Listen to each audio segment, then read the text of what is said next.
Alright, good morning. I really like this view. You got the moon over to the other side of my head. And let's see if I could make a video as long as that moon is up in the air. So today's just kind of a daily update. I made a 2,000 subscriber video, thanked everyone there. And during the day I got like 500, 600 subscribers, so thank you so much for your support. And it was a big day too because I was in town and I was just going to the local shop to get some chocolate. And when I was in there, I heard a neighborhood kid say something to the owner about YouTube and look over to me, and I put it together that he was telling the owner that I had a YouTube channel. And he was quite surprised. He knows me, I've been in there quite a bit, so he showed him a video and he seemed to quite enjoy the souk video. Today I would also like to share the story of how I got my Amazigh name. How did I become agro? If you know the language, it means frog. So, Ismino agro. My name is Frog. I arrived to Taghazout looking for a place to stay. I was staying with a friend for a few days, checking out different apartments, and I thought I had found one until I was walking down the street and I saw this guy. He goes, agro, agro. He was calling me agro. I'm like, oh, my shirt, it says acro yoga on it. So if you've been following along, maybe you saw the partner yoga video. I am a big practitioner of acro yoga, which is a partner practice. So I had this acro yoga shirt on, and this guy said, agro, agro. You know what that means? That means frog and Berber. So now it's not best to say Berber, and the Amazir people won't always refer to themselves as Berbers. Some may, but this name could be seen as derogatory as part of its roots. I believed it goes to barber, where people got their haircut. No, just kidding. That was off a video I watched last night. It was a bad joke on the Amazir people. Super informative. Check it out.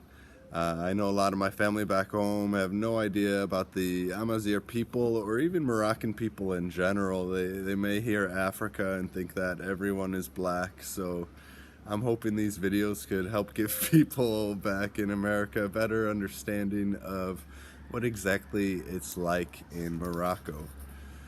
So anyways, that video was awesome. Who are the Amazir people? They talk about people all over the world. It's 15 minutes full of research and animated funny things. It shows the whole history of the Amazir people back to the written record of the Egyptians 1,000 years BC.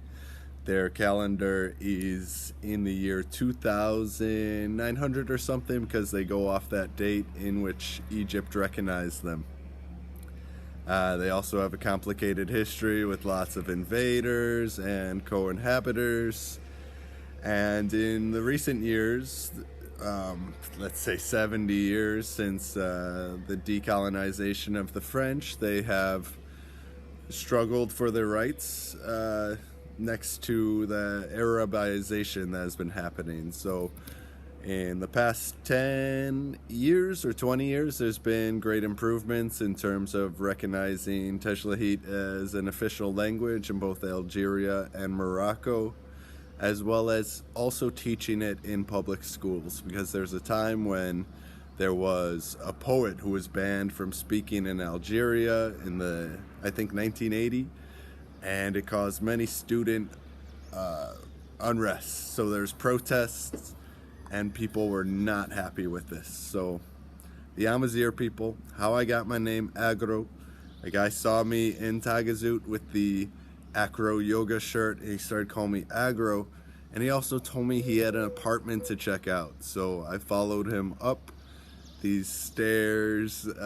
Wow, these stairs were crazy, right? They were unfinished, and they were Little dirty, kind of dark at times, but it led all the way up to this apartment, and I loved it. It had this view of the sea with these windows that were just perfect. It was kind of what I always dreamed about. You know, I did a dream.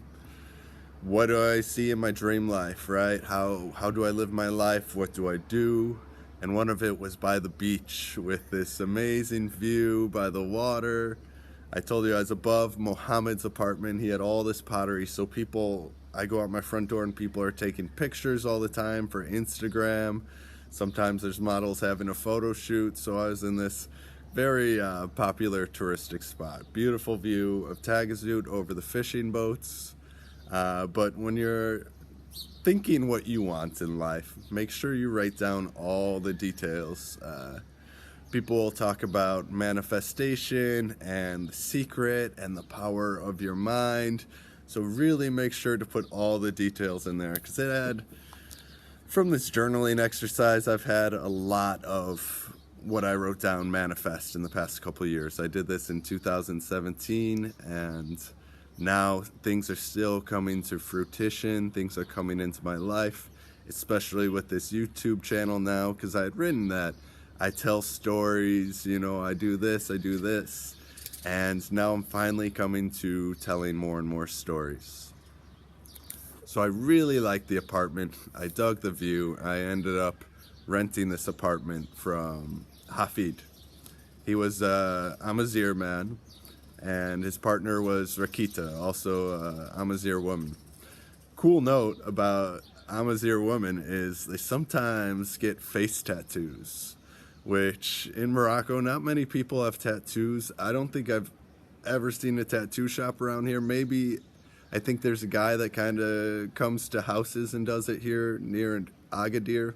I don't have any tattoos, but I know I've seen some Amazigh people with face tattoos, which is really something to see. When no one has tattoos around here, you see face tattoos, and at least in America, face tattoos are a very strong statement. So cheers to Amazigh people for rocking the face tattoos. Also, I've read from that video last night that in the tribe, women are often in a position of power, and it's actually the men that sometimes cover up and will wrap their head, and all you can see is their eyes. This was really surprising, and the women also have a lot of control over power, who their husband is, and this was very interesting to see. This is going on in the Sahara. The Amazigh people have lived from Egypt and the Nile all the way to the west and down south above the Nile, and I want to say Senegal River, but don't quote me on that. Anyways, back to the story about Agro. I rented the apartment from Hafid, and I was looking for work at this time, and I spent a lot of time at home. I had no work. I had not a lot of Western friends, so a lot of my time was spent with my neighbors and the people that lived around. So there's Hafid's nephew, James Dean, and it was here when I started to decide to learn Taghazout and Darija, mostly focusing on Darija. It was funny. I was like, oh yeah, French is a colonial language. I don't want to learn that. And then I started learning Darija. I'm like, wait a minute, this is also a colonial language. I should learn Taghazout. So I started with that. I had met a Belgian man that he had learned English here in Morocco, and I was shocked. And he told me that the key to it was just watching YouTube videos. You know, you're washing dishes, put on a vocabulary YouTube video, and you will begin to pick up the language. So YouTube videos, being around people that speak the language, are very, very key to learning a language. So one day I hope that people will upload subtitles to these videos, as I hope I speak slowly with an American accent that people can begin to learn and understand, and even speak a little bit with this North American accent. I am an English teacher, and they prefer North American speakers for my company. I teach Chinese children, and They like the North American accent, so hopefully Moroccans will too. I know I like it better than that silly British accent. But anyways, Agro, the story of Agro and Taghazout. I had my apartment. I was hanging out with a lot of Moroccans, picking up the language. Eventually, I got a job, but it was in another town, Tamawanza. You could check out the video in which I commute from Tamawanza. And in Tamawanza, the name kind of carried with me. I had spent 3 months as Agro in Taghazout. I realized when I told people my name was Agro, they really got a kick out of it. Eventually, I got Agro Tugro. I became Sweet Frog. Eventually, I became Haj Agro. So Haj, I believe, is usually an elder, someone who has been to Mecca, and they earn this title. I think maybe the hat signifies a Hajj. Maybe someone could clarify that. But in Tamawanza, I became Hajj Agro at one point, and it's hard to walk around the streets there without people calling me Agro. Taghazout is a big enough town that not everyone knows me as Agro, just the people which I lived with. But in Tamawanza, it was such a small town with an Amazigh population that this dude from Chicago with a name like Agro, it kind of just sticks. You stick out, and all the neighborhood kids would get a big laugh out of it when we'd be surfing at K11, and we would just always say hi in the streets. So Agro came from my acro yoga shirt in Taghazout, and it kind of just stuck with me through some of my time in Morocco. It's dying out a little bit now, but that's also where you get the name More Acro. It's a play on Morocco and doing more acro yoga. So this is where this name came from.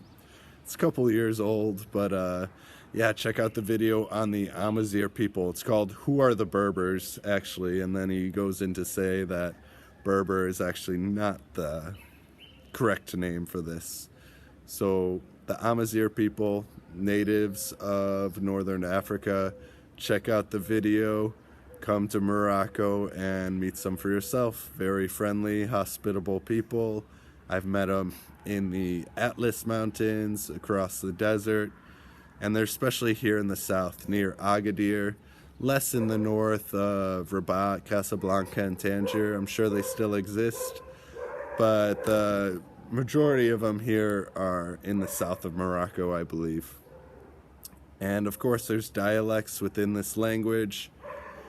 And it's just a very powerful, ancient, rich culture, you know, thousands of years.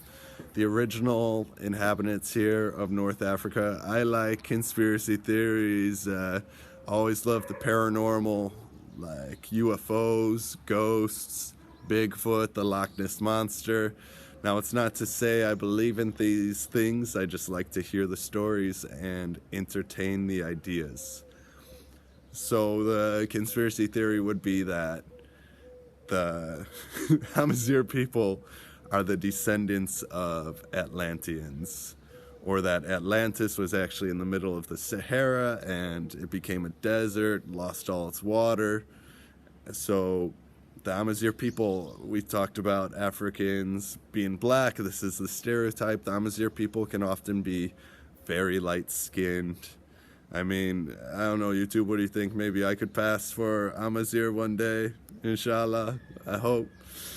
I don't want to pass for anything other than myself. I don't believe in these titles of, oh, I'm American or Moroccan. We're all just people. We don't choose where we're born, so I decided many years ago that it was kind of silly to be like proud of where you're from. I recognize the strengths and qualities of some of my birthplace. You know, Americans can be very inventive and courageous, but they could also have that dark side of a lot of our national history of colonialism as well, and wars. And so take the good with the bad in any culture.